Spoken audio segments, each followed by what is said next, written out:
ta vie. Jésus est avant ton souffle. Jésus est avant ton esprit. Jésus est avant même les pensées que tu es en train d'avoir. Jésus est avant la vision que tu es en train d'avoir. Jésus est avant la maison que tu as en esprit et que tu auras physiquement. Jésus est avant toute chose. Et tout résiste au temps. Tout résiste au vent. Tout résiste aux circonstances. Tout subsiste. Tout a fondement de vie qu'en lui.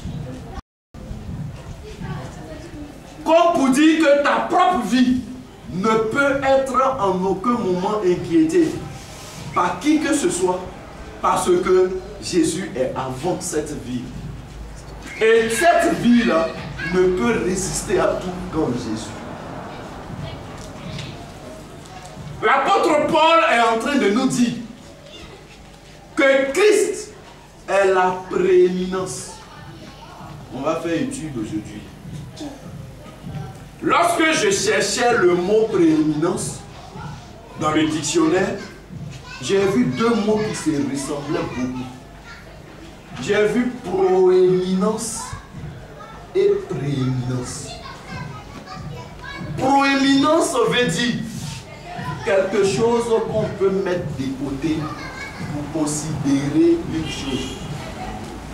Mais prééminence veut dire quelque chose qu'on ne peut même pas mettre de côté. Donc le plus souvent quand on dit Jésus prend la première place dans ma vie, on est en train de faire une erreur.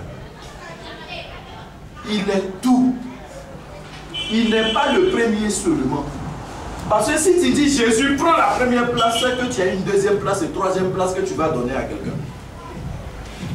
Mais quand tu lui dis Jésus prend toute la place, ça veut dire que tu es en train de dire à Jésus qu'à part toi, il n'y a rien d'autre. Et c'est ça la prééminence. Il est le tout. T-O-U-T. Pour dire qu'en dehors de lui, rien. À part lui, rien. Il est tout en tout. Alléluia. C'est pour cela que j'ai posé une question avant de commencer. Est-ce que sincèrement, vous et moi, nous connaissons Jésus?